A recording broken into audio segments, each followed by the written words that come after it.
Donald Trump एक सनातन समर्थक, भारत और भारतीयता प्रेमी व्यक्तित्व है। जब से अमेरिका के राष्ट्रपति ट्रंप का उदय हुआ है, उन्होंने टेररिज्म का एक नया विश्व कीर्तिमान रच दिया है। डोनाल्ड ट्रंप एक सनातन समर्थक, भारत और भारतीयता प्रेमी व्यक्तित्व है और उसमें प्रचंड जोश जुनून है।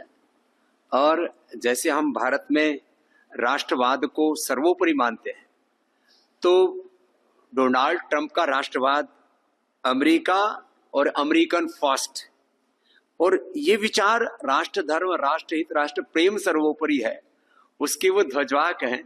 तो अब पूरी दुनिया में यही नारा गूंज रहा है कि अपने देश को सर्वोपरि मान करके जो आगे बढ़ेगा, वही राजनीति करेगा, वही शासन करेगा, वही कुछ नया इतिहास गढ़ेगा।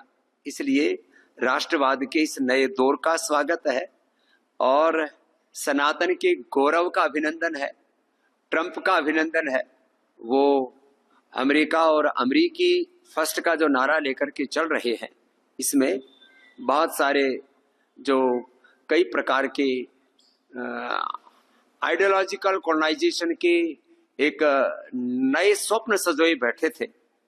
मुझे लगता है उनके लिए भी एक बहुत बड़ा सबक है। डोनाल्ड ट्रंप ने जो विजय पाई है, वो जरूर सोचेंगे, अपने विचार, अपने जो उनके चिंतन है, उस पर भी वो जरूर मंथन करेंगे, उसमें करेक्शन करेंगे। पॉलिसी डोनाल्ड ट्रंप ने जो लगे पॉलिसी डोनाल्ड ट्रंप ने जो लगे कल आपने कोल्हापुर में देखो, हमने पॉलिटिकल कॉलोनाइजेशन भी देखा, इकोनॉमिक कॉलोनाइजेशन भी देखा और इंटेलेक्चुअल कॉलोनाइजेशन का एक नया दौर दुनिया में चल रहा है। इसी के बीच जब से अमेरिका के राष्ट्रपति ट्रंप का उदय हुआ है, उन्होंने टेररिज्म का एक नया विश्व कीर्तिमान रच दिया है। पूरी दुनिया के गरीब और विकसित देशों को जिस तरह से वो डरा रहे, धमका रहे हैं, उन्होंने लोकतंत्र की मर्यादाओं की धज्जियां उड़ा दी हैं। न WTO को मान रहे हैं, न UNO को मान रहे हैं, वर्ल्ड बैंक IMF को अपने अकॉर्डिंग चला रहे हैं, अपने डॉलर की इतनी कीमत बढ़ा दी है। दूसरे जो गरीब और विकासशील देश हैं, उनकी करेंसी की कीमत इतनी घटा दी है।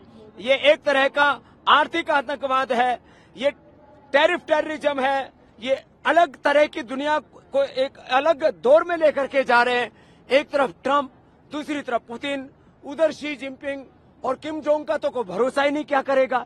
ऐसी तमाम परिस्थितियां जो दुनिया में एक भयावह बनी हुई है, ऐसे में भारत को शक्तिशाली बनाना होगा, विकसित बनाना होगा, नहीं तो पूरी दुनिया को एक महाविनाश की तरफ कुछ शक्तिशाली मुल्क ले जाना चाहते हैं। इसलिए हम सब भारतीयों को एकजुट होकर के एक सशक्त राष्ट्र का निर्माण करके इन सारी विध्वंसक ताकतों को जवाब देना पड़ेगा।